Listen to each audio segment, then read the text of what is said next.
Match week, who knows what, as we have makeup games galore. Liverpool victorious against Arsenal, stay in striking distance of Manchester City for the Premier League lead. Arsenal go 1 for 2 as they stay busy with another game this past week at Villa Park, which they took all 3 points from. Tottenham placed themselves right back in the top 4 discussion after moving up to 5th place, officially 3 points off Arsenal for the final Champions League spot. All that and everything from Wolves' collapse to Leicester's worldy goals. This is the Premiership Perusal podcast. Manchester City are still alive here. Balotelli, Aguero! Back, Fuchs. And the ball in behind Damian Vardy! It's 11! It's heaven for Jamie Vardy! You are an ostrich. Well, your head must be in the sand. Is your head in the sand? Are you flexible enough to get your head in the sand? Now the fans are shouting every week, Louis van Gaal's army! Louis van Gaal's army! Feet after a fabulous start, the game just got away from you there. I have nothing to say. Nothing to say about the game at all. Drama from day one! This is the league we want to watch!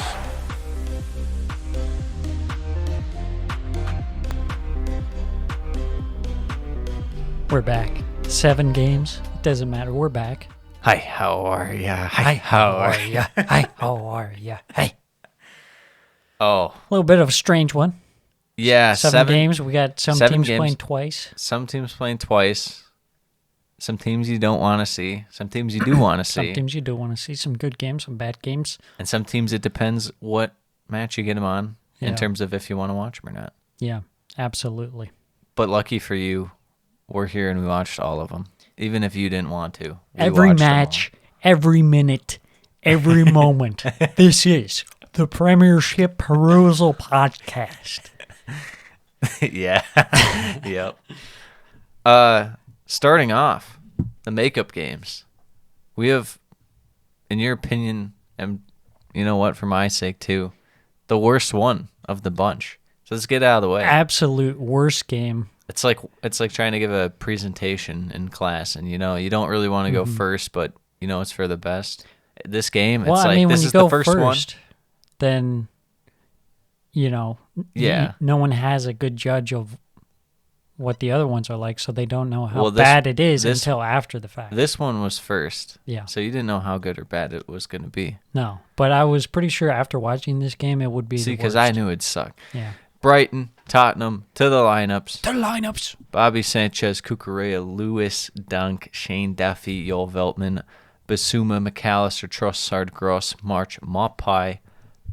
For Tottenham, we have Lloris, Dyer, Davies, Romero, so back 3. As always, Doherty, Reguilon, Højbjerg, Betancourt, Heung-min Son, Harry Kane, and Kulusevski. Yeah, your guy Shane Duffy back from the bench. Woo, yeah. Or as you said, Shane Duffy. Shine Duffy. Shane Duffy. I thought you were going for a little bit more of a British accent. No, I don't know why I'm Australian. because he's, the Irish and the Aussies, they're the same. I was going to say Boston accent. Yeah, not quite. You're saying Boston. Shane Duffy. Hey, Shane Duffy. Hey, Shane Duffy, why don't you go park the car?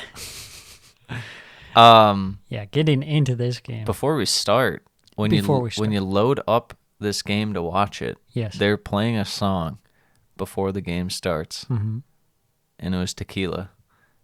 Break out the mouth trumpet.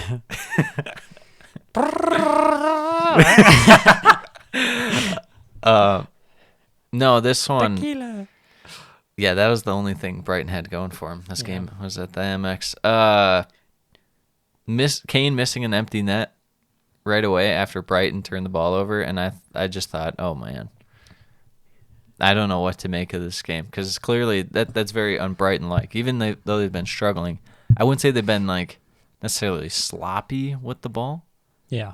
And Harry Kane he's been not old Harry Kane, but he's at least been somewhat in form lately. I mean, I think I could have scored that one. Yeah, that on was the empty net. It was a very strange game. And Bobby Sanchez, what offset? What in the world are you doing? I mean, this this season has been a roller coaster for this man. Who knows what he's going to do next? Yes. He was playing like he had some tequila before the game. It's just reckless. Your guy Dyer taking an elbow. It's funny that this was the first game back after last week. We were talking about elbows, yellow cards, red cards, no calls, stuff like that. And then there's just an immediate elbow. I don't remember. It was Maupai, I believe. I could be wrong. But Dyer, blood flowing from the head. Tough to see. But you expect that from Eric Dyer because he's such a tough guy. I thought a little balance to possession, but just not really much flow once they really kind of got established in attack. Yeah. I thought Brighton did look lax at the back. Even when Tottenham was in possession, I thought they were a little shaky, a little loosey-goosey, a little even sometimes they were. Brighton's obviously going to tend to play a high line. They weren't as high as they have been throughout the year, but I thought that their whole defensive alignment, I didn't like the shape of it. Yeah, it was kind of strange to see the way that Brighton's defense has evolved for the worse over the season. Going into this season, you're thinking, they lost Ben White, but they're still pretty deep in the back line. Mm-hmm. They have some good defenders. Shouldn't be that big of an impact, but really after Dan Burn left, it's kind of just been even that Dan Burn was playing so well that he was holding it together and kind of putting it was a little smoke and mirrors because Dan Burn was playing so well. I think they have guys where it's fine if you're using them for maybe even relatively extended periods of time, but I don't know if you can just maybe Adam Webster's the only guy you get away with who's okay, he's on the team sheet. Yeah. But it's I think Veltman's a rotational guy. Duffy for sure is. He might not even be a rotational guy on. He's good for those games where it's just you need a big guy who's going to clear it. Yeah. But in terms of defensive stability, him and Veltman just haven't been doing it as of late. Yeah, I wonder if Veltman it's the curse of being too versatile because it's he has the ability to kind of go forward a little bit. And he's more like a wing back at times, but not really a good wing back. He definitely is more defensive. So he's kind of just an out-and-out fullback. Yet they use him sometimes at center back. Right. I don't know. Yeah, it's kind of like jack of all trades, master of none. Hasn't really had that nailed-on position. Yeah. To really settle into. That's how I feel about it. I think that Brighton will definitely have to address the defense in the summer. Back to the game. I have a note here that says these slow switch-ups make me want to rip my eyes out. Yeah, it was bad. It was bad. I mean, both teams would have possession for a bit, and they just would do nothing. Yeah. I mean, that's what we expect out of Brighton. Yeah. And I suppose Tottenham to a certain extent. Tottenham to a certain extent when they have possession because, of course, they're more of a counter-attacking team. We get a goal. Tottenham, they can't create anything from possession. And Kulusevski, in the possession, just decides, hey, I'm going to pop a shot here from the edge of the box. And once you know it, something happened. Deflects off Romero. I just thought it was kind of ironic because this is what Brighton don't do. They don't just sometimes say, all right, we've held the ball for this long and we're near the edge of the box. We're just going to rip it. Yeah. And you shoot it and something happens. That's exactly what I was thinking when I was watching this game. Sometimes you just want to just yell, shoot. Someone shoot. Just because not necessarily, statistically it's a good shot, but, unexpected things happen. It's not a game of perfect. Mistakes like this or little deflections happen. And we're just hearing live that Italy are out of the World Cup because they got beat by North Macedonia. What are you going to do when... bless up. What's his name? Alioski? Yeah, Alioski. Or I was thinking Pandev, the and legend. whoever their goalkeeper was. Yeah, that old guy. Legends. Good for North Macedonia. Shout out North Macedonia. Respect. But anyways, back to this game. Yeah. Brighton try and play almost like a Man City caliber game like trying to find the perfect pass. Mm-hmm. And that's when they're playing kind of at their ideal Yeah. style of play. When they're playing at the worst, they're not even trying to pick out a good pass. I just don't know what to do. Yeah, they're just super, super conservative. It's almost like it has to be a guarantee for them to make the play. Rather than even earlier this year, it felt like they're just taking more chances at times. Like that Maupay goal against Watford, it was just like strangeness, and it results in like a weird like lofted chip, and it went in, and it wasn't the plan. It's like sometimes you just have to go for it and avert your plan a bit. Yeah. So it's tough to see with Brighton, but big chance for Kulishevsky after Duffy's mistake. One-on-one break, cannot score. I'd say that was the main events of the first half. Second half, we have another goal. It's Harry Kane. Brighton caught out after losing possession with the high line, and Kane takes advantage. What do you make of Harry Kane right now? Yeah, it's interesting that he started off the season, very slowly. But he kind of tends to start off season slowly. But as of late, he's really been on fire. I think, he's done really good. He's dropping back deep, getting the ball, passing it up to Son or Kulishevsky, and then he's getting back into the play. Or he's just hitting straight on the counter like in this one. It just overall, the system is working much better. Yeah, he definitely fits this better than, even, he's not exactly like, as much as we say like Tottenham can play on the counter and stuff, you don't necessarily want Harry Kane just playing on the counter. He's such a poacher. You want to be holding the ball to, give him his best chance to score. But as far as like the delayed start to the season for him, he always does have that, like you said, but I feel like the thing with the Euros, because he played every minute of every game and stuff, I feel like when guys do that, they have the season, then they have the tournament after the season, you're bound to go one of two ways. You just keep the form the whole time, but then you're practically playing like 2 years nonstop. Yeah. Or you're just at one point, it's going to be too much and you're just going to fall off. And that's kind of what happened to Kane, so I don't really blame him for that. Finally kind of getting back into it. And again, like you said, with this system, it suits him a little better. They're at least able to exploit, or well, not even exploit, but just in general, create more chances, I feel like, than they did under Nuno. Yeah, and it definitely helps having Kulishevsky in there. Just an added piece of creativity who also fits into the system perfectly. He adds like at least 2 times more creativity to the attack than when they didn't have him under Nuno. They didn't really, they just kind of had Lucas and they'd float Dele out there or something, or it was just bad. But even like now under Conte's system, like they're able to get something out of Harry Winks. He can ping some balls for Kane and stuff, but they're definitely finding a good way to utilize Kane and stuff. I just wonder if you weren't going to sell him last summer, you'll probably never sell him until he leaves on a free or something. But anyways, back to this game. Brighton continue their just uninspiring attack throughout the game. I thought this was probably one of Trossard's better games in a while, and that's not saying a ton because he didn't do that much, but I don't know. I think that the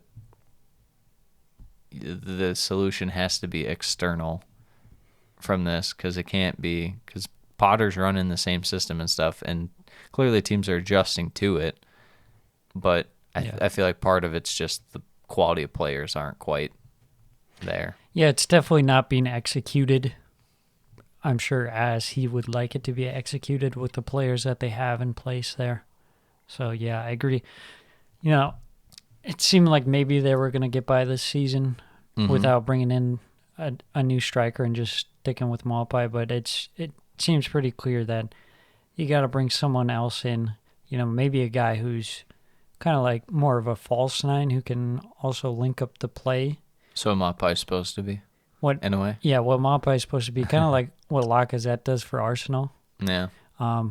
But you also do need, just someone who has more of a goal-scoring threat as well. Yeah, it'll just be interesting to see how much they spend, because it feels like certain teams will spend, and if they spend and those guys don't work out well, Brighton have done that. Not a ton, but it's, guys like Johan Bosch, and they got that Romanian guy a few years ago, and it was their first or second year up.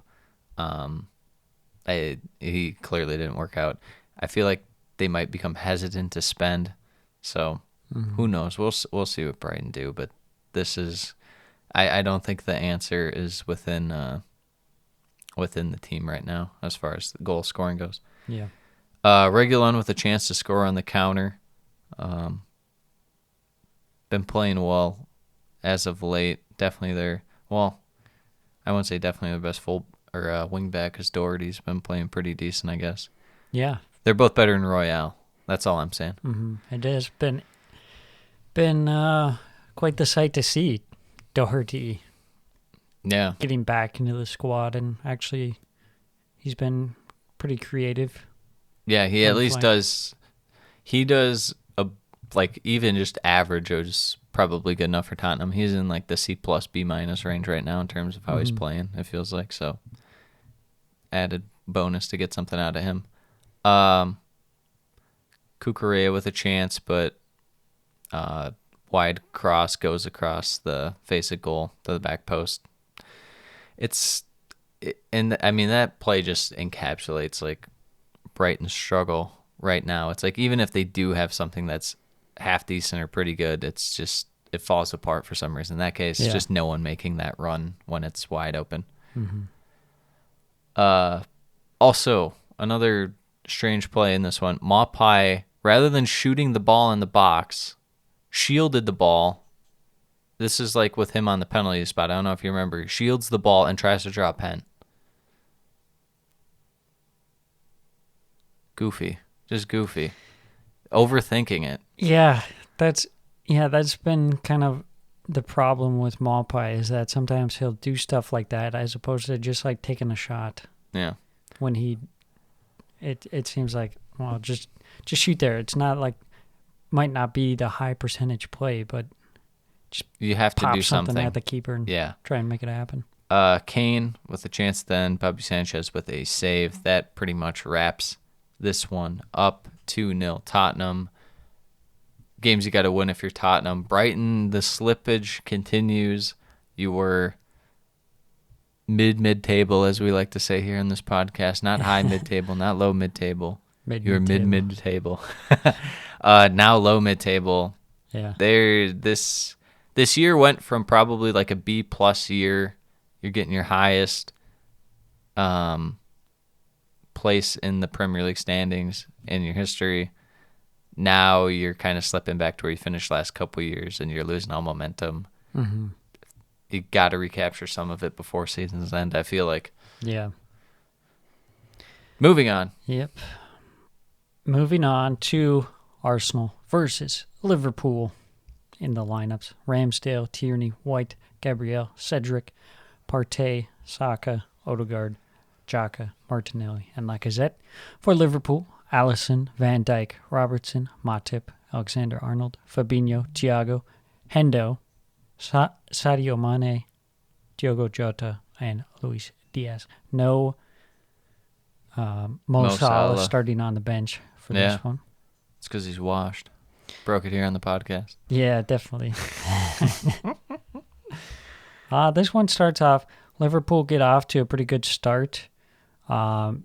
Van Dijk with that early chance. Good save from Mr. Ramsdale on the corner.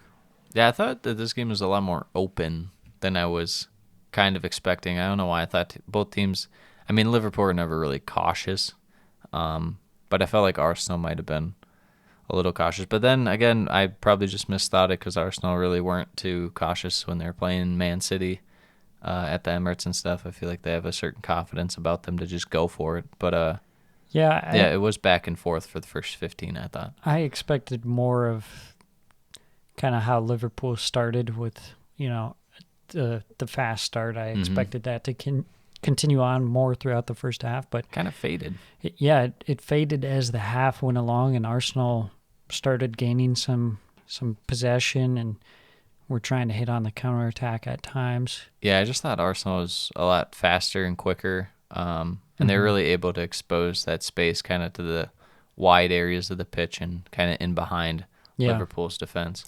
Yeah, Liverpool, you could tell they'd try and hit on the counter, but they just really didn't have much going.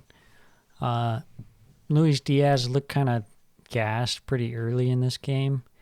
And, they'd get the ball up to someone, but then there'd be no one else kind of to link up with and keep the move going, and then they'd just lose the ball. Luis Diaz is still recovering from Bobby Sanchez crashing into him in it, creating a collapsed lung. so you can't be too hard on him. Yeah.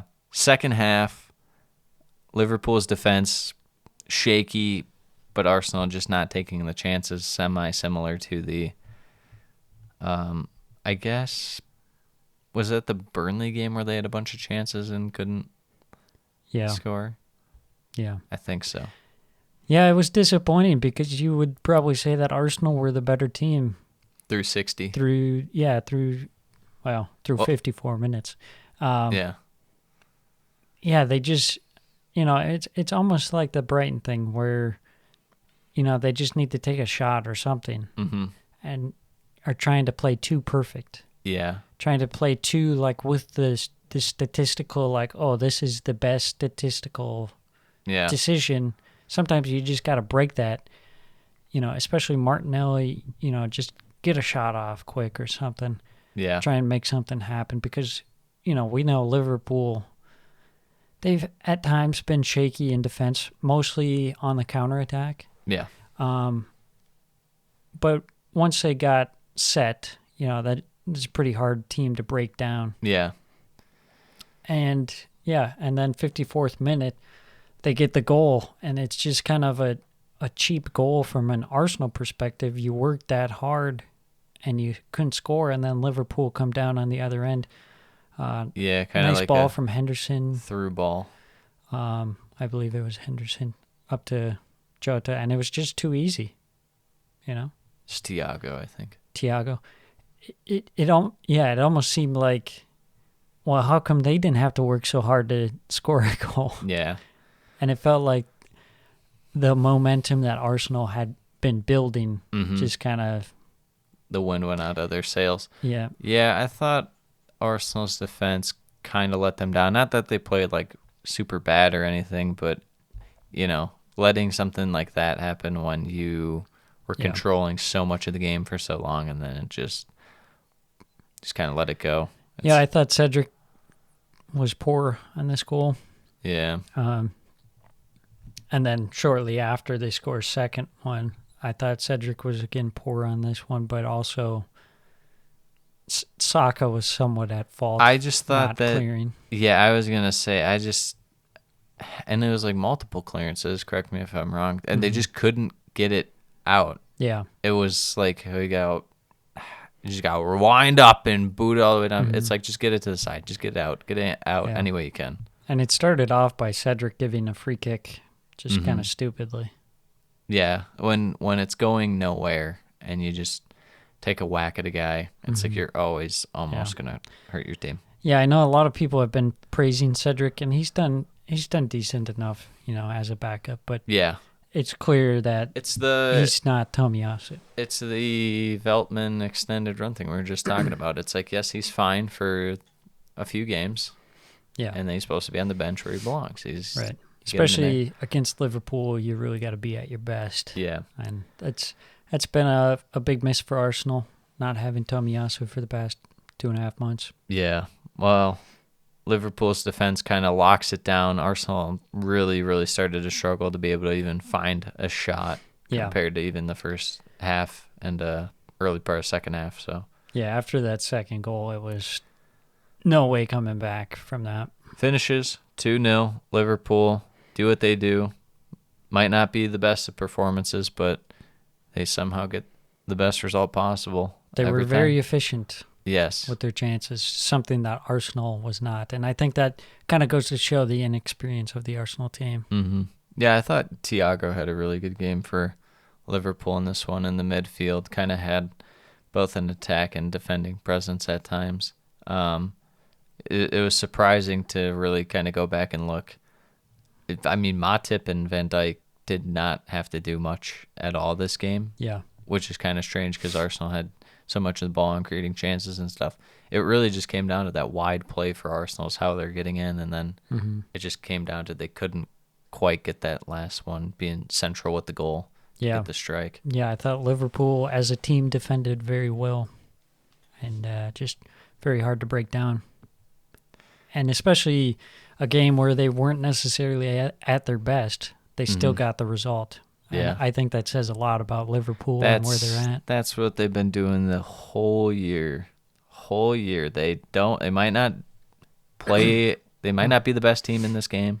This might not be 100% of what Liverpool is, but they'll do just enough to get the 3 points. Yeah, that's massive as the Title race tightens up. It definitely has tightened up, to say the least. As we look at the live table, 1 point off Man City. Man City at 70, Liverpool at 69, both at 29 games played.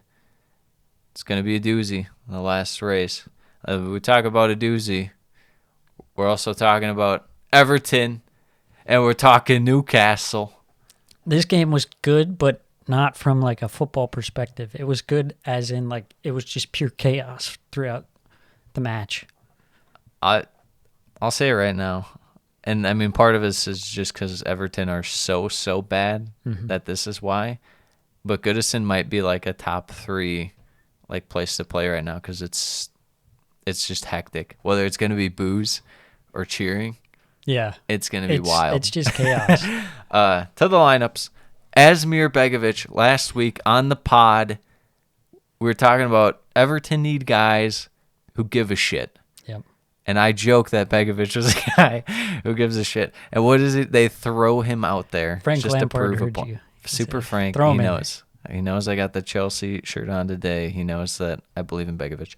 Holgate, Keane, Godfrey, Coleman, Allen, Gray, Doucouré, Iwobi, Gordon, and Richarlison. For Newcastle, Dubravka. Dubravka. Please save us. Cher, Target, Kraft, Byrne, Joelinton, Willock, Bruno G, Wood, Frazier, Almiron.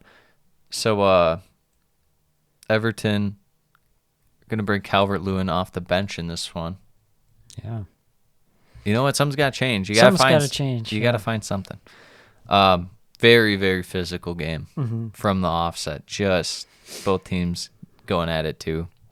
Yeah, I feel like that's something that we've kind of come to expect games at Goodison. It's going to be very, very feisty, very chippy. A lot of stoppages. Yes. Neither team is really going to be able to just sit and dominate the game. I mean, they'll have possession, but there's going to be fouls. There's going to be stoppages. Very little flow in the game. Newcastle got off to the better start. Eventually, they took control of the game, but still, there just wasn't that flow to the game. Really. No team looked sharp at all, to be quite frank. But the energy, like we're saying, makes it an entertaining game. Either way it went. Yeah, absolutely. absolutely. Either way it went, it was going to be great. I thought Newcastle just were not able to really expose the overloaded wings. They'd have numbers, whether it be 3-on-2 or 2-on-1. And it was always like the pass in behind was just too far and it would go past the end line or something. Newcastle was just off in terms of quality of attack, to say the least. Bunch of chances for Newcastle where the ball would go like across the front of goal and just needs a poke, but no one's there. So that's all I know. Oh, other first half note. The Anthony Gordon versus Bruno G marking each other whole game, that was great. Yeah. I love to see just where it's a man marking situation, but the entire length of the field's so funny to me. I don't know why, because you like never see it. Yeah, it was an interesting one. Yeah, the first half, not very good football from either side, and Newcastle, it made me wonder, they're coming off that loss, maybe they kind of slip down a little bit, the quality levels drop off. When you're in a zone, man, it's really something when you have it clicking and then something kind of doesn't go your way. It's how you respond and stuff, but easier said than done. You see it from top tier clubs because one, they have quality players are higher. They're just more likely to be more talented than other teams, and even in terms of depth, they're more likely to have depth, and they can rotate guys, get the right matchups and stuff. So they're bound to be better. Yeah. A team like Newcastle, they still don't have a ton of depth. They're still worrying about injuries and stuff. They have a particular style of play, so it's kind of just if the chips fall where they may in terms of if you can rebound and stuff, but not able to, as we'll get to. But second half, the fossil fuels, they showed their existence on the field. They tied themselves to the post. Yes, and they said, "Stop Everton Football Club. Stop them right now." That's actually what they were protesting. The main issue with fossil fuels is Everton Football Club and the harm that Everton Football Club has on the environment. Every time Everton plays, I go and mine up some oil. Every time. The best source of renewable energy is not the energy that Goodison Park gives off when you're watching a Premier League game. Actually, the greenhouse gas emission from the toxic Everton fans is much worse than any fossil fuel. It's just it's like stinky green lines in cartoon from their bad play, and it goes straight in the atmosphere. I was disappointed because I thought that had some really good meme potential. The guy's shirt that said "Stop fossil fuels" or whatever. It could have been "Stop," and then you put whatever you want Stop on the Everton shirt. Football Club or stop anything. Yeah, it's one of those things where it's like memes move so fast nowadays that it's like you have like a day max in terms of already on to what are you doing for me today? Make it snappy. Now we're on to North Macedonia knocking out Italy out of the World Cup. And, big Begovic save at the 70th minute. After great like 20 Almiron minutes of trying to cut the guy loose. Yeah, the zip ties, they're hard to cut, man. And then the best part was when they carried him off the field, not even on his feet, just by his two guys arms got his and legs, his two guys got his torso. Yeah, no stretcher, so his body's slouching. That was great. That was great. But yes, back to the game. Begovic, big save on Bruno. Amazing run from Almiron. It's like he knew he was going to get subbed off, and he's like, I'm just going to sprint the length of the field here with the ball. Yeah, he was channeling his inner not Almiron. Wow, that's wild. Saint Maximin. He's channeling his inner self. That's crazy. Yeah, no, it was really good. And then Bruno had a good look. Just nice save by Begovic, who looked pretty solid out there. Repaid the faith. Yes. Gordon with a chance as well. It was kind of starting to pick up in attack, and I feel like it was less about the attack being well, and both defenses kind of slowly kind of started to show their holes, Yeah, it looked like Everton was trying to go after it a bit more, commit some more numbers in the attack, but then 79th minute, Alain gets a yellow card. VAR reviews it for potential dangerous play. And he gets a red card. What are your thoughts on this red card? Yeah, I would have to agree. I was surprised that they didn't give it right away, but... Yeah, I mean, he just went flying. Right into Maximin, yeah. And it's like, you could tell just the way Everton were playing, they were looking pretty frustrated. Just before that, Iwobi flew into a tackle. Yeah. And then... Well, it's a mix of frustration, too, and then with that high energy that you have at Goodison, it's like you're just willing to... do stuff that you might not do in another setting. And Alan was like, I got to get this ball right now. And I saw a lot of people defending it, saying, oh, well, he barely got, I forget who the foul was on. I think it was St. Maximin. I'm almost positive. St. Maximin. Oh, he barely made any contact with him, but that doesn't matter. The fact of the matter is he came in flying two-footed way after the fact that the ball was gone. Yeah, people sometimes forget. I guess you can't really say intent, like it was his intent to go, in a certain way. But he was definitely trying to bring him down, to say the least. Yeah. So, yeah. Especially the fact that the ball had already, it was nowhere near him. Yep. So- Yeah. Especially, well, I guess he wasn't really, he's been back from injury for a while, and then he had like a cold or whatever, but you don't want to see that on St. Maximin. He's just trying to get back in the groove at Newcastle. Yeah. Which they might need him now after losing to Everton. And you can't judge a foul based on how hurt a guy gets. Yeah. That's just, That's silly. yeah. Eventually we get it. Sam's guy, Arsenal legend, Alex Iwobi, 1-2 with the sub. Calvert-Lewin coming on. Channels his inner Neil Maupay stoppage time winner. Did not like that defense from Newcastle. Oh, it was awful. They both, well, I shouldn't say both because I think there's 3 guys, but they kind of seeped the same way, shifting with Calvert-Lewin, and whoever was on that far side, there's no way they were getting back to cover that gap to where Iwobi was going to run into. There's no way. It was, way too soft defending. I thought Dubravka, too, didn't do the best of job. I thought he gave him at least half the net to shoot at, to slot it at the far post, because it wasn't even really far post. It was, I think it was kind of more middle-ish. Yeah, middles. I don't think it hit side netting is what I'm saying. Yeah. So, all around, Newcastle just kind of lose their cool. Goodison goes nuts. Below the point. Everton. Huge win. Super Fat Frank with the freaking dub for Everton. Who would have seen it coming? Drops to take the L dance on Newcastle. Yeah, for sure. Going forward, maybe a little rotation on Newcastle now. But we'll see. They're kind of limited in terms of that. Everton, I don't get it. It's out of nowhere. Yeah, I don't think you can really infer anything out of that game other than it was nuts. Yeah. And from a Newcastle perspective, I think the worry is that you went on this good run, but then you lost, and then it kind of falls off. You got to be able to bounce back, like we were talking about. I think too, one thing that is going to be underestimated, and it's maybe more of a narrative you hear in American sports. You don't really hear it about Premier League or any world football for that matter. But in terms of guys playing for their jobs next year, that really applies to Newcastle, especially in terms of Newcastle. Their board is going to look and see, okay, what quality is going to match our aspirations. Mm-hmm. Clearly, a guy like Kieran Trippier does. Yeah. Clearly, Chris Wood might have.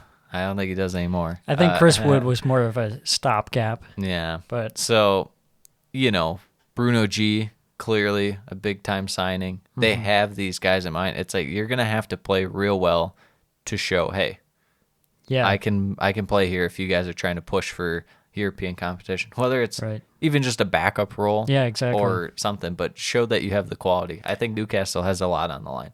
Yeah, it's those guys who can kind of fill in the gaps, not necessarily be starters, but remain with the team. Yeah. Yeah. Well, moving on to the next match, which was also a doozy. Watford fans, you got gut punched so hard by back-to-back days of Everton winners in the 90th and then Leeds winners in the 90th. Yeah. Watford fans are getting a now big all they could do is sit and watch. Big Ma Fratelli let Getting into the lineups for Wolves, Jose Sa, Willy Boley. He's back. He's back. He's back forever. Connor Cody, Saiz, Ait Nouri, Neves, Johnny Matinho, Raul Jimenez, Daniel Podence, and Dendonker. For Leeds, Meslier, Aileen, Llorente, Dallas, Stroik, Forshaw, Rodrigo, Dan James, Jack Harrison, Click, and Mr. Patrick Look Bamford. at Dan James' pick. He's looking the wrong way. From the shadows I emerge. I am Dan James. Yeah, not to mention it's way darker than the rest of the shots, but yeah. This game was Wolves and Wolves early. Mm-hmm. Bunch of chances. Leeds had a chance, I guess, on the counter. Rodrigo had that one that went near post and he put it just wide, but a lot of the play was definitely for Leeds or Wolves rather early. Bamford was probably another big note in the first half, making that run, and then getting hurt. Yeah, that's kind of my note I have, that both teams were forced into making subs in the first half. Bamford comes off. Surprisingly, Sam Greenwood comes on ahead of Joe Gelhardt. I thought that was... Joe Gelhart's still running around Leeds celebrating that 90th minute goal. They couldn't find him. Yeah, He'll be back next week. I thought that was interesting to see Sam Greenwood get that extended run out. And then Ruben Neves gets subbed off for Trincao. Ruben Neves out until May, potentially rest of the season for him. Yeah, tough to see. Trincao actually came on and played really well in this game, which was kind of surprising given how he'd struggled at times. But no, this is just, it's becoming the year of teams bringing back guys just too soon. Bamford again. Saw it with Vardy. Yeah. What are these teams doing? Yeah. It's annoying. Especially Bamford had a good chance in this one and then doesn't take it, kind of leads his year in a nutshell, and then he has to go out again. It's like, oh my gosh. Yeah, that was tough to see. Bamford getting emotional on the bench. You feel bad for him. He's had a rough go of it this season after such a successful season last year. But Leeds, kind of the same story as they've had this season, where they struggle in the final third just to get the final shot off and score. And then 26-minute Trincao, like you said, playing nicely, makes a nice run down the right-hand side, cuts it back for Mr. Johnny, who scores. Johnny Otto has to be one of the most made-up sweet names of all time. It is a very random name. For a Spanish guy, too. Yeah. I don't know. Johnny That's so Otto. strange. Johnny Otto. Johnny Otto. Should be one name, Johnny Otto. That would be wild. One name. Doesn't even look real. Yeah, and then, Wolves were playing nicely in the first half. You felt like they were kind of in control of the game in the first half. Yeah, Johnny had another chance near the end of the first half, but skied it. I just thought Wolves in possession were really looking good, as kind of what we thought coming into this year that they'd look like in terms of that wide play. Yeah. Real dynamic passing when they're in possession. But, it always kind of seemed to result like how it had for Wolves mostly, are just not taking the chances as well as they should. But yet, they get a second one. Free kick taken quickly.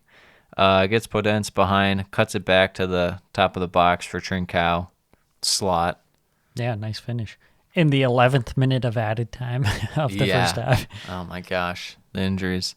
This had to be just a demoralizing feel for Leeds at this point. Going in down 2-0, you just got to be thinking, we're trying to get to half, and then, concede again. Yeah, I really didn't expect Leeds to make much of an effort coming out of this one, but second half, a big moment, high-speed collision between Meslier and Jimenez, which leads to a second yellow card for Mr. Jimenez. Yeah, I mean, that's even super scary, too, given Jimenez's head injury. You know, who knows with that? I mean, in the moment. Yeah. He was fine after, but pretty reckless being on a yellow. Jimenez is the ultimate. He'll bait guys in to get their second yellows, and then he'll turn around and just go full chaos and get his second yellow for no reason.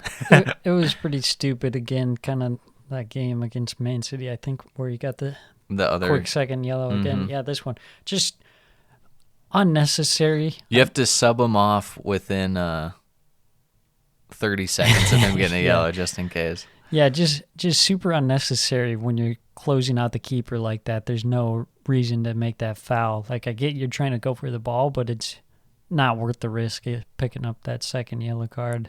Now tied for the league lead in red cards with 2 with Mr. Ezri Konsa. Doesn't Granit Xhaka have 2? No, he only has 1. He got the one against City?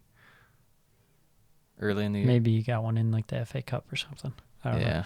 But anyways, that kind of gives Leeds a little bit of a lifeline. And I still thought Wolves kind of looked comfortable in attack at times when they had to. Yeah. I thought they were still able to create chances. They just weren't creating as much, and they're kind of still having to be a little conservative in terms of when they're in defense. Everyone was kind of focused on that, but when they did get chances against Leeds, they definitely were coming close. You know, I was surprised how attacking they were playing even after the red card. Mm-hmm. I thought they were pushed pretty far up, and they were kind of playing a dangerous game. I don't know. I feel like Laj right now is losing confidence slowly in his defense. I feel like Cody is the one main guy you can trust, and other guys right now are a little spotty. Especially you're putting Willie Bully back in the squad. Yeah. That's gonna be not a some great rust. sign. Yeah, it's not a great sign. And he's calling out his fullbacks and stuff. I don't know. I think that besides Connor Cody, I mean, and you lost Neves, who's I wouldn't say just like a, like amazing in terms of his defensive aspect. He's good, but I mean, it's not like His defensive contribution is in his possession of the ball, yeah. whereas he can keep the possession going, Yeah. and meaning that you don't have to defend. But yeah, 63rd minute, Leeds pull one back. Jack Harrison scores after Ailing hits the post, and then a rebound cleared off the line, falls to Harrison. Yeah. Bit unlucky for Luke Ailing not to score, but hey, they got a goal. Yeah, Jack Harrison, really good game, especially the second half was really kind of all over the place in the box, pretty much acting as like a winger with how far forward he was going at times. And they get a second one. Over the top ball, Dan James hits the post. Saiz, shit clearance, allows Greenwood to find Rodrigo for 2-2. And Rodrigo, he's kind of feeling himself. He might win this year's award for, we call it the Nicolas Pepe Award of coming on at the end of the year. Technically, that one went down as an own goal, so. I still count it. But yeah, at that point, I mean, Leeds really turned the game on its head. 2-2. 2-2, and they were looking for more at that point. They got all the momentum. 74th minute, Charlie Cresswell gets away with a dangerous tackle. Only gets a yellow card. I thought that was interesting. He got a red card there. Yeah, it was pretty close. If you're Wolves, you might feel a little hard done by it. Yeah. If you're neutral, you want to see 10 on 10. Mm-hmm. I prefer to see as many red cards as possible because as few players on the field to open it up. Yes. Dan James has a good chance in the 86th minute, goes just high. And then 87th minute, Jose Sa makes a good save from Jack Harrison. Yeah, Sa was out of his mind at times in the second half. Some big-time saves. Just goes to show Wolves' defense still super vulnerable in terms of giving up space. Yeah. Then eventually, Leeds get their winner. Ailing with a great celly. Yeah, the failed cartwheel. The goal comes from a set piece kept alive by Ailing, but Wolves' defense can't clear again. Yeah. Yeah, it was poor defending. Very, just guys all over the place, unorganized. Thought sides were kind of getting pretty hectic towards the end there. End of the year, this is teams fighting to stay up, teams fighting for, not these teams necessarily, but in general. Teams are fighting to stay up, teams are fighting for European spots. It's going to be a lot on the line. Yeah, for sure. So it makes sense as to why this is going on. And Huang Hee-chan and Mr. Trincao both had chances at the end, unable to convert. Yeah, shout out Clayson coming on. Substitute goalkeeper popping off. What can you say? Big double save at the end. Leeds get the instant classic winner. 3-2. Big 3 points for Leeds. Big momentum boost for Leeds. Not just big momentum boost and stuff. And maybe part of it's just Wolves kind of letting them back in with the red card. But to come back from 2 down on the road late in the year. Yeah. Massive. It just in terms of going forward, having that confidence. Yeah, definitely.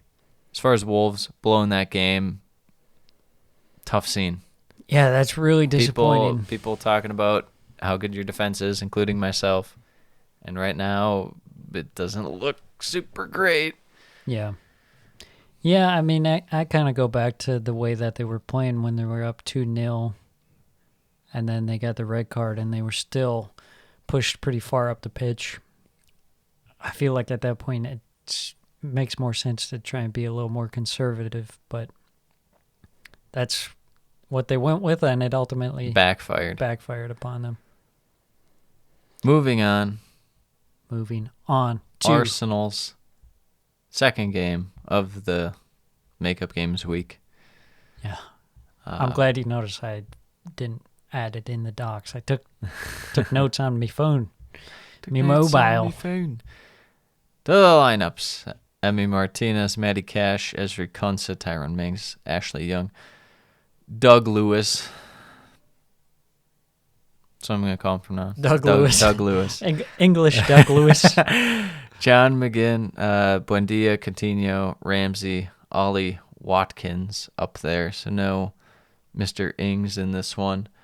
As far as Arsenal, we have Ramsdale, Tierney, White. Or no, Leno. Leno in this one. Burn Leno. Leno, Tierney, White, Gabriel, Cedric, Partey, Saka, Odegaard, Smith Rowe, Xhaka, Lacazette.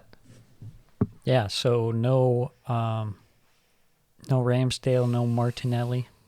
But you get Smith Rowe back. You get a little Smith Rowe action. Good and you to have see him. Arsenal's equivalent. I think he's going to become the equivalent of Manchester United's Marouane Fellaini. Who's that, Granit Xhaka? No, I'm saying Leno. Oh. In terms of just, not player type, but in terms of the significance of being there as the empire falls and all the way throughout, and then as soon as the empire somewhat gets back to normal, you immediately are probably on the way out. Yeah. To the game. First chance, at least, what I thought, Emile Smith Rowe just putting it over. Thought he had a pretty good chance there. A little bit of rust, hasn't been playing as much because of the injury.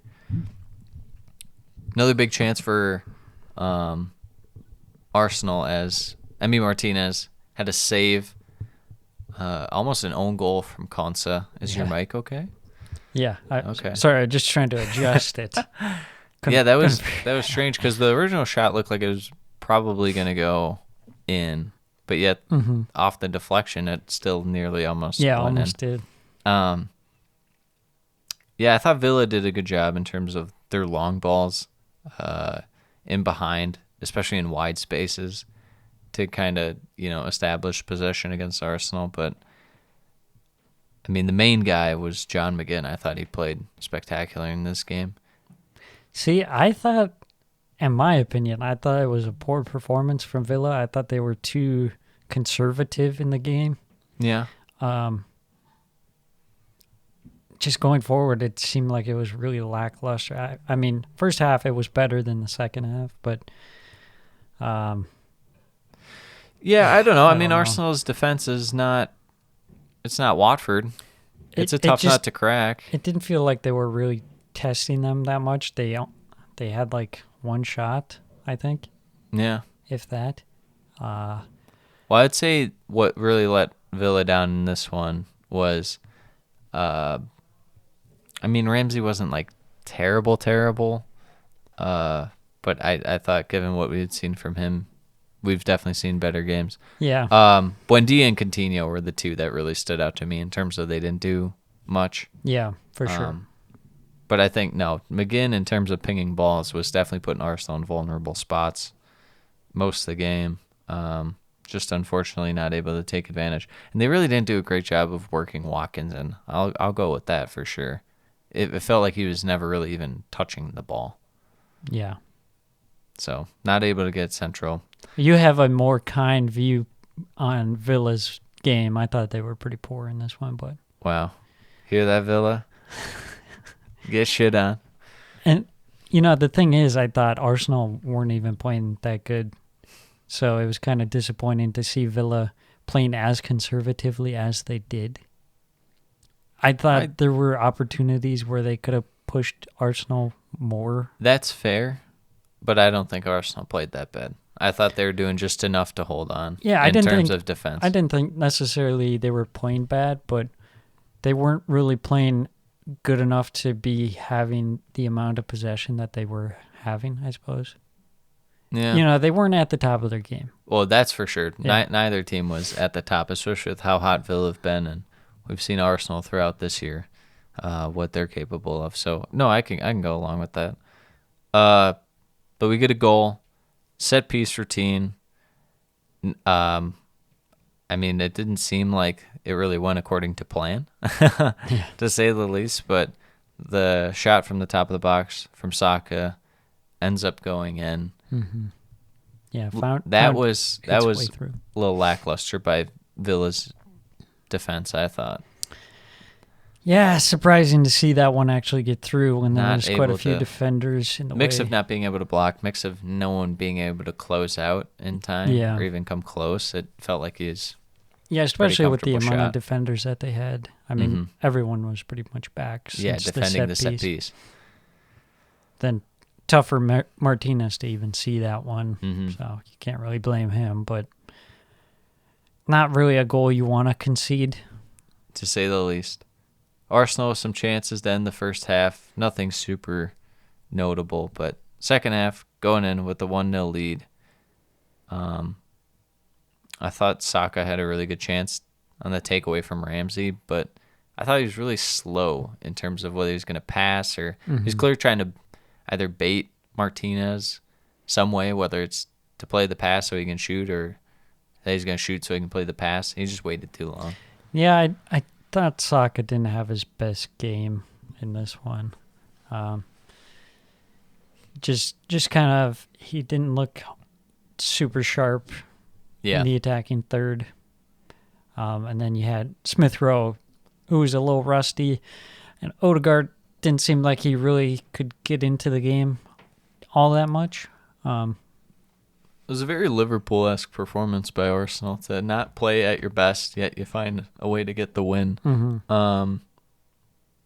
Yeah, honestly, I thought if I had to pick one guy from Arsenal's team that played probably the best, he played pretty well in the Liverpool game, but even this game, I thought Partey looked good. I think Partey has really come on this past month. He's been one of the top performers, if not the top performers. He's not really in a glorious position, but Speak for yourself. Bernd Leno has one clean sheet in one game. that's true. But yeah, Thomas Partey has come up big for Arsenal.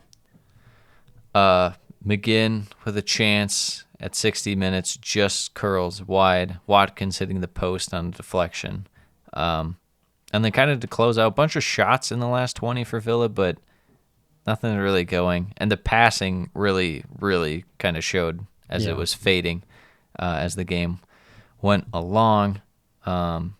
Anything else you wanted to note about this one? Overall, it was disappointing from Villa. I expected more of a threat out of them. You know, I looked at the match on the schedule and I thought this is going to be a tough one for Arsenal. And it was a tough one for Arsenal, but I thought it was more a tough one for Arsenal because you could tell that they weren't necessarily firing on all cylinders and it was more of a grind it out rather than, oh, we're like weathering the storm that Villa is throwing upon us. That's fair. Yeah, and it was just disappointing to see Villa after their, past performances. They've kind of stepped it up lately, and I thought that didn't really show in this match. Yeah, eventually it fades. Like I said, it's kind of like,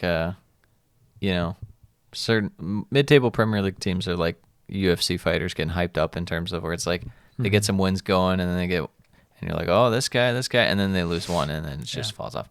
I mean, that's just Villa have a lot of quality, but it's a matter of stringing that quality out longer stretches because we've seen them. They'll win like 3 or 4 games and then they lose 3 or 4 games. So it's like you got to figure out a way to, whether it's adjusting personnel each game to the best of your abilities, Stevie G, or just players executing better, which was probably the case in this one, I guess.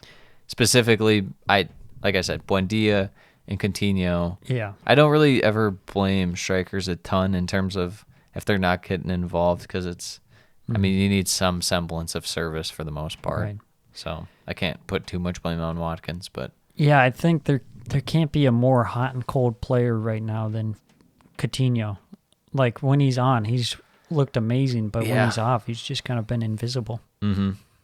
Absolutely. So Arsenal, another good victory against the mid-table sides who they have done really well to get points from this season, whereas last season they kind of struggled with those games. But yeah. Moving on. Next game, the Sunday games. Or is it one game? I don't Was know. it one? Actually, It was 2 games. Yeah, Leicester, Brentford, That's right. to the lineups. Accidentally closed out the window. To the lineups. Schmeichel, James, Justin, Soyuncu, Amarte, Castagna, Barnes, Tielemans, Madison, Mendy, Dewsbury, Hall, Iheanacho. As far as Brentford go, we got Raya, Ayer, Henry, Pinnock, Jensen, Norgard, Jensen, Wisa, and Buemo, Yenalt, and Tony. So Leicester going with just the one striker again, really loading up the midfield. I guess, there's a somewhat semblance of balance in terms of you have the one main attack guy in Barnes. You have 2 guys that are a little more defensive-minded in Mendy and Dewsbury Hall. Madison's going to have to be kind of on his own wing, just opposite of Barnes in attack. So you got 4 guys in terms of they have their certain play style, and then you have Tielemans, who's kind of a nice balance Yeah. in there. And the defense is a lot better. Getting Justin in there and Castagna. Yeah, their fullbacks this year have been like sneaky big time issue at Leicester. You might just say the defense in general, but I think a lot of it comes down to no stability at fullbacks. Last year it's just you rock the back 3 and you have Pereira and stuff be a little more forward as wingbacks, but this year that's not the case because that's clearly not what's working. And they can't even scrap together 3 center backs. That is also true. To the game, chances for both teams. And Buemo probably had the best chance early on, but didn't get the shot off. He had a lot of chances this game in terms of getting in the right spots, but not doing the best with the chances. Yeah, I thought that chance in the 16th minute, I thought that was a good shout for a penalty there that didn't really get noticed. Yeah, Soyuncu kind of just crashed into him, but I think the fact that there were 2 Leicester defenders and he kind of just went into them, and I think that kind of helped. Didn't help if his you case. slow it down, there is some contact there on Mbeumo. Yeah. A lot of this game is midfield kind of just breaking each other's attacks, but the attacks couldn't really break down the opposition's defense. So kind of struggling to break that last level of the opposition. But finally, we get a goal. Mr. Castagna with a curler. It's kind of weird because Brentford had numbers out wide, and they put 2 on Barnes, and Barnes able to kind of make the right dribble move. Lays it off Castagna one-on-one. Not able to close out. Gets that curler off. Yeah, well, what are you going to do when Castagna hits a worldie on you? Not much. Even he was in disbelief that one went in. Yeah. That was a beauty. Yeah, feels bad for David Raya. Jensen with a chance after the Leicester City goal. Kind of strange. It's, Brentford still doing their kind of where they hoof it upfield a little bit, and then they'll maybe string a pass or 2 together, or they'll just even like a dribble move to where it gets them further down the field, but then they, the ball will go out, and then they get into their long throws and set pieces and stuff. Yeah. This one very much like that. Long ball forward, a couple passes, results in a Jensen shot. Yeah, I thought they were doing Saved. a decent job of getting the ball kind of in dangerous areas, but then once they did that, it was kind of like, we don't have anything left. Yeah. You could see the quality and drop off again with no Eriksson out there this time. Yeah. Yeah, I thought they were really overloading the Justin side. Mainly because, well, I guess not mainly, because you have Barnes on the other side, but Madison on this one, it's who do you want to attack? Who's not going to have as high of a work rate, Madison or Barnes? You'd probably say Madison, and that was kind of the case in this one. He's just not able to get out wide and help Justin as much, so they're able to kind of exploit that a bit. Then we get a second goal. James Madison with a second worldie of the game. Just amazing free kick. Nothing Raya could do. Beautiful free kick. That is James Madison at his best. You love to see those kinds of goals. And I'm sure James Madison loves to see those goals too. The season he has had kind of up and down, but that one was an up. Mm-hmm. Would you say this was an improvement on last year, downtrend, or the same? First half, definitely downtrend. Second half, more on par with last season. But I still feel like there's some there to not be desired. Quite at the same level, but it's closer. Yeah, I feel you on that. Second half, Iheanacho, big time chance. Yeah, that was a terrible chip. Yeah, that was. It went wide. That was pretty bad, to say the least. Yeah, maybe forego the chips for a while. Maybe I don't know. just It like go for the curled finish. wide too. That was the weird thing about it.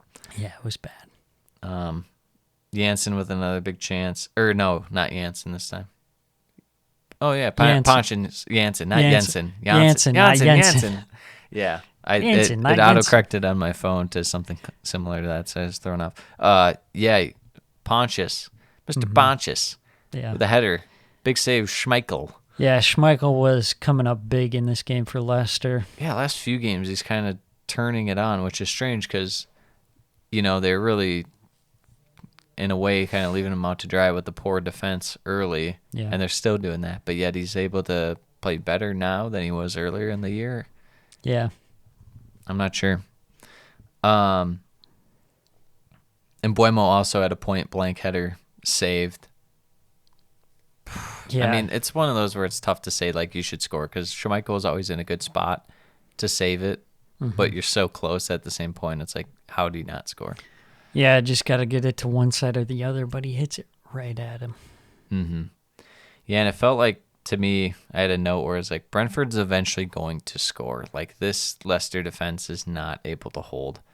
With that said, Leicester gained more control and created the best chances from about, 65 to 80th minute or so. They had a nice little stretch there. They were able to hold the ball. Eventually, Sam's guy, Wisa, the guy who can play like garbage for the whole game and then just pop up out of nowhere and Pop hit a up nice and- curler. yeah. So it finishes 2-1. Leicester, solid victory. Maybe build something here in terms of going into next year and stuff. Kind of figure out, okay, this worked for us at the end of last year. We'll have to maybe try and apply it Yeah. to next season. As far as Brentford go, you want to get as much points to for sure guarantee safety because I guess you're technically not out of it yet. But, and I don't know how safe it is to just put all your hopes and dreams in Christian Eriksen. Yeah. But you definitely could tell they weren't playing as well without him out there today. Yeah, I think the disappointment wasn't the fact that they lost. I think it was the fact that they had a good amount of chances, but they just utterly failed to convert those chances.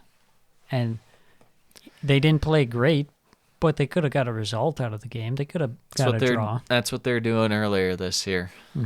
Leaving it to the death to do something miraculous. Them and Brighton for the most part. But now they're lacking that quality to get the last one. Yeah, especially in this game, I was really looking to see, can they exploit how poor Leicester has been on set pieces? Because that's kind of been a strength for Brentford, scoring on set pieces. But The ultimately, counterintuitive play that is the Premier League. One team really good at set pieces. I mean, they had a stat up during the game that was like half of Brentford's goals are from set pieces. And Leicester, as we all know, stink at defending headers. yes. And specifically just set pieces in general. So, Yeah. moving on. Moving on to the last game, another London derby, Tottenham versus West Ham. Into the lineups we go as they load in for Tottenham. Lloris, Romero, Dyer, Davies, Doherty, Reguilon, Højbjerg, Bentancur, Son, Kane, and Kulusevski. So nothing new there. Pretty much standard Tottenham lineup here. As for West Ham, As for here, we got your standard Tottenham lineup we got right your here. standard Tottenham lineup here. Sam like showing a card to like someone. This model right here, it's not the most beautiful, but it gets you there. Tottenham Hotspur. It's the 6th best option. It's the Nissan Pilot. Honda Pilot. No, It's not Honda. It's worth. Yeah, I think you're closer to Nissan. It's like a Nissan Rogue, Nissan Altima. Yeah, it's like, it's okay.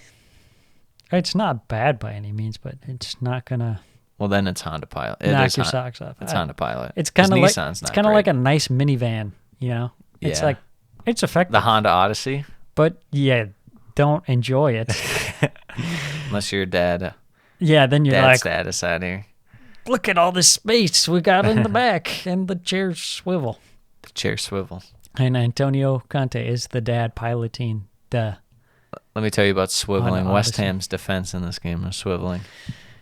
The Yeah. cat kicker. West Ham, we got Fabianski, Cresswell, Kurt the cat kicker Zuma, Craig Dawson, Masuaku, Soucek, Ben Johnson, Rice, Antonio Lanzini, and Mr. Ben Rama. Getting into this game, Tottenham get off to a nice early start, 9th minute. Doherty wins the ball high up the pitch. Just poor defending. I can't remember if it was, or not poor defending, poor possession by West Ham. I think it was Masuaku, but it might have been Lanzini. I'm not sure, but either way, it was poor possession by West Ham. Doherty doing a nice job winning the ball, getting it up to Kane, rolls it across to Son. Ooh, Mr. Kurt cat kicker He Zuma. thought the ball was a cat, and he's like, I'm going to put the cat in the net I'm right gonna put here. the cat in the net. We need a Photoshop of that right now.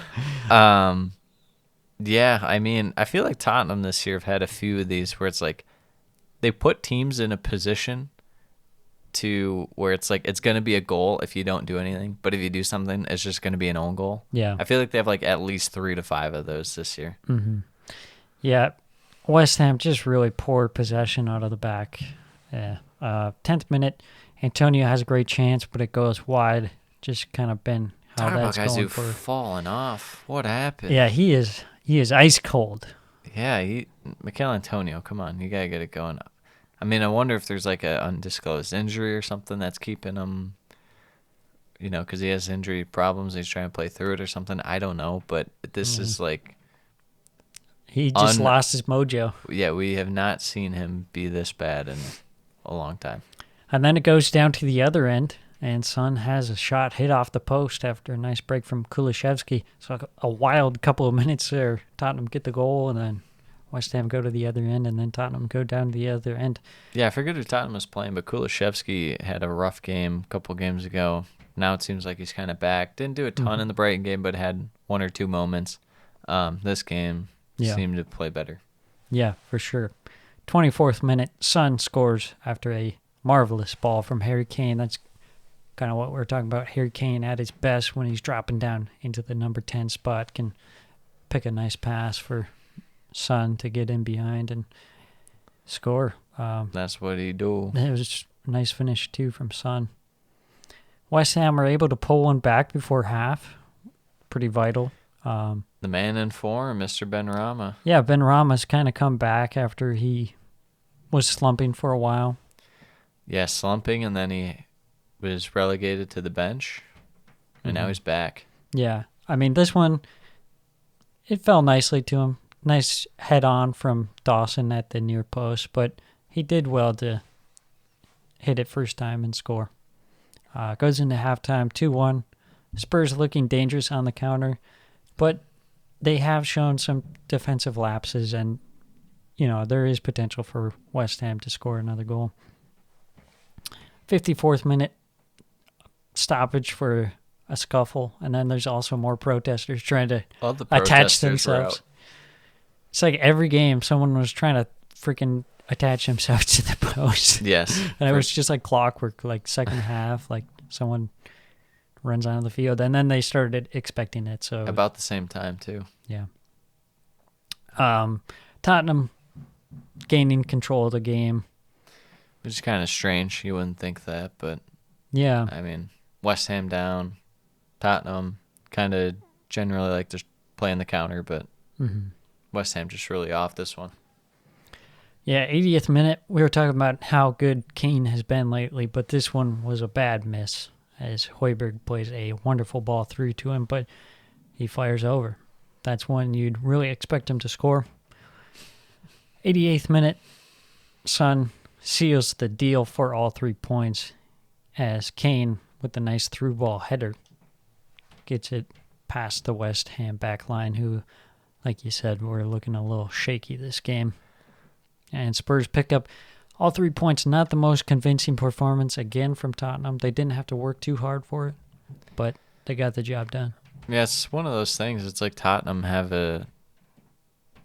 they reach a certain level at times, and it's not like super impressive, but they do enough to get the job done.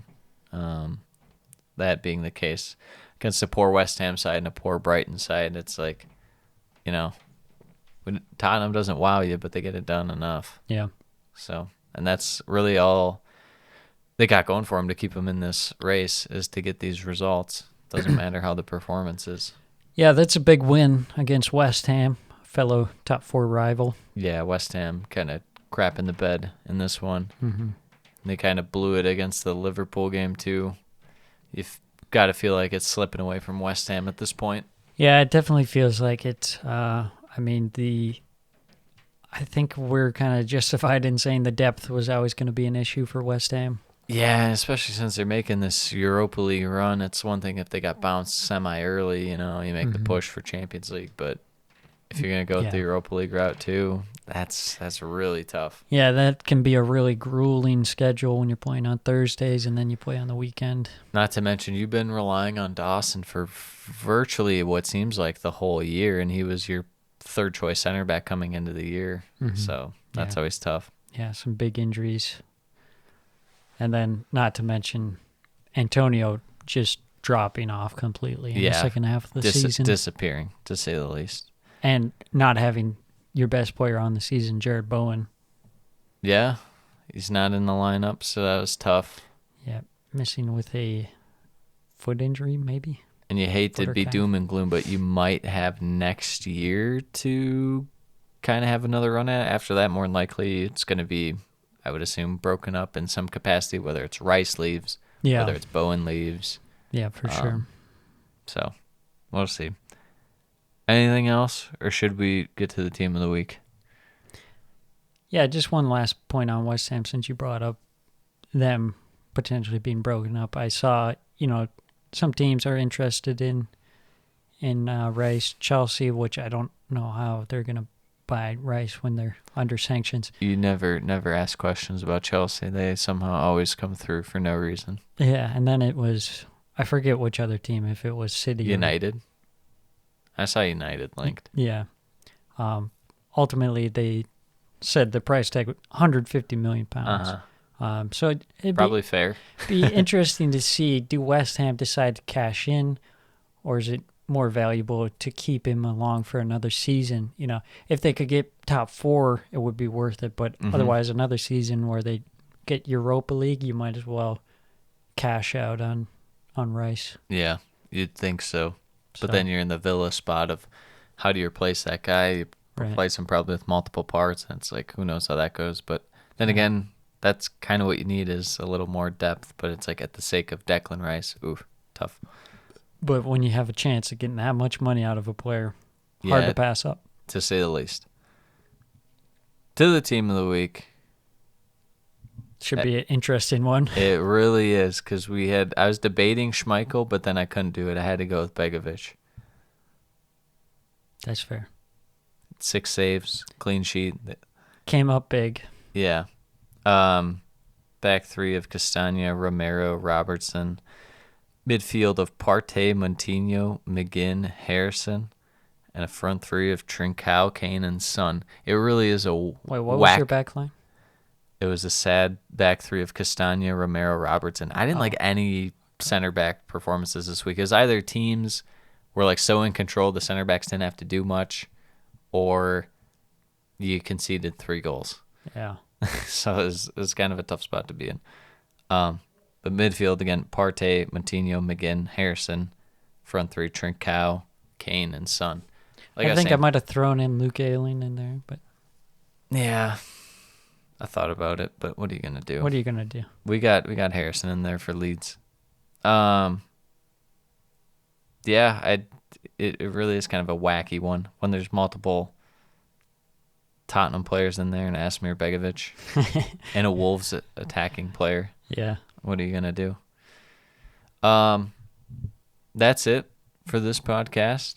International break. Oh my gosh, we'll be back with your morning headline talking points podcast that everyone loves. More car sales of the Premier League teams. Yeah, pretty much. If every Premier League team was a car, what kind of car would they be?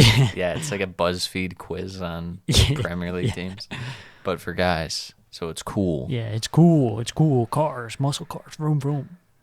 Yeah. Until then, adios. Adios. Mis amigos. See you next week for our last international break roundup of the season. Forever. Forever.